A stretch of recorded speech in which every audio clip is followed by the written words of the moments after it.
Bonjour à toutes et à tous, nous sommes le 28 mars 2085, bienvenue dans votre JDD, le journal du développement durable.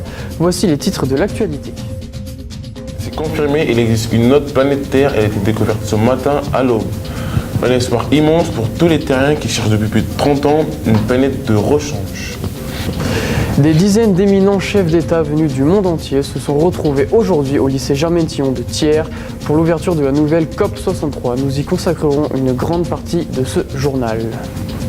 Nous irons enfin à la rencontre de ce paysan fou du Massif central qui s'est mis en tête de faire pousser des choses totalement insolites. Des légumes. Oui, vous avez bien entendu, des légumes. Voilà bientôt 20 ans que nous n'avons pas vu ces trucs-là dans nos assiettes. Mais avant de commencer, ces images tout à fait dramatiques tournées ce matin.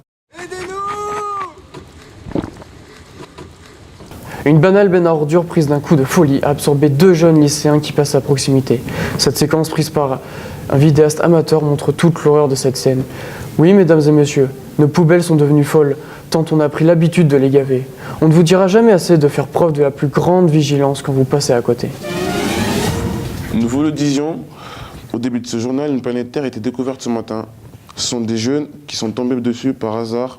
Un reportage signé Henri Bernard et Bernard Henry.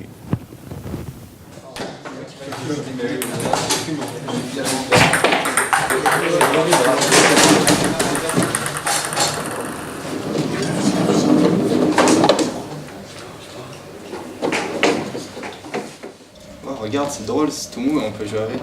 C'est gros, hein. Ça rebondit en plus. Fais des passes.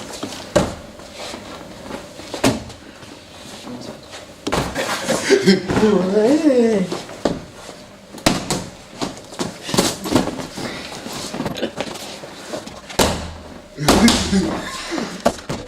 C'est vraiment trop cool.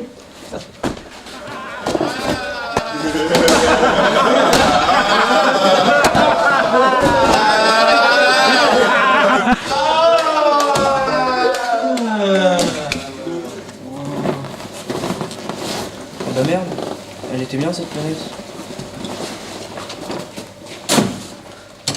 Bah lui. C'est déjà qui va gagner, hein. Ouais, c'est ça. Bon, c'est pas encore cette fois-ci qu'on aura notre planète de rechange. Voilà encore se débrouiller avec celle qu'on a. Sans transition, la COP63 débutait ce matin à Thiers et on peut dire que cette réunion a montré encore une fois toute son efficacité pour sauver notre planète. Des dizaines de chefs d'État et de personnalités importantes du développement durable sont arrivés ce matin au lycée Germain-Tillon pour l'ouverture de la nouvelle COP63. Ils ont été accueillis par Monsieur Lemoine, président de cette 63e conférence sur le climat. Puis, ils se sont retrouvés dans la prestigieuse salle de réunion pour les discussions très constructives. Parmi les temps forts de cette réunion, les représentants des grands coupeurs de forêt se sont engagés à toujours couper autant de forêt, mais en mettant désormais de l'essence sans plomb dans leur tronçonneuse. C'est un geste vraiment délicat de leur part. Les chefs d'État africains, quant à eux, se sont engagés à maintenir leur pays dans la pauvreté pendant au moins 50 ans, ce qui constitue un authentique geste écologique, car on le sait, un pauvre pollue beaucoup moins qu'un riche. Bravo à eux. Mais les Européens n'étaient pas en reste. Ils ont fait part eux aussi de beaucoup de créativité pour réduire le CO2. Ils ont décidé tous ensemble de brasser du vent. Les ours polaires étaient même de la partie. Ils ont pris la belle initiative de tous raser entièrement leurs poils pour faire face au réchauffement climatique. Le président américain a conclu cette rencontre en encourageant tous les participants à aller plus loin encore. Pollution, we can do better! Et il a même terminé de très belle manière avec une citation qui restera dans les mémoires. Quand il n'y aura plus de ressources naturelles, eh ben on verra. Le reste de l'assemblée applaudit à tout rompre. Les participants ont enfin tous symboliquement cessé de respirer pendant 1 minute pour économiser ce précieux air que nous respirons. Ils ont conclu cette journée par un cocktail bien mérité avant de repartir en 4x4. Ah, nous vivons une époque formidable. Retrouvons maintenant nos campagnes françaises. De plus en plus ces derniers temps, des hurluberlus se mettent à faire ce qu'ils appellent du jardinage et veulent faire pousser, tenez-vous bien, des légumes pour les manger. Regardez ce reportage tout à fait passionnant signé de nitrite de sodium. Nous sommes aujourd'hui dans un lycée tiernois. Nous allons faire une rencontre des plus insolites. Monsieur Tomate Verte, pouvez-vous nous expliquer ce que vous faites avec ce drôle d'instrument?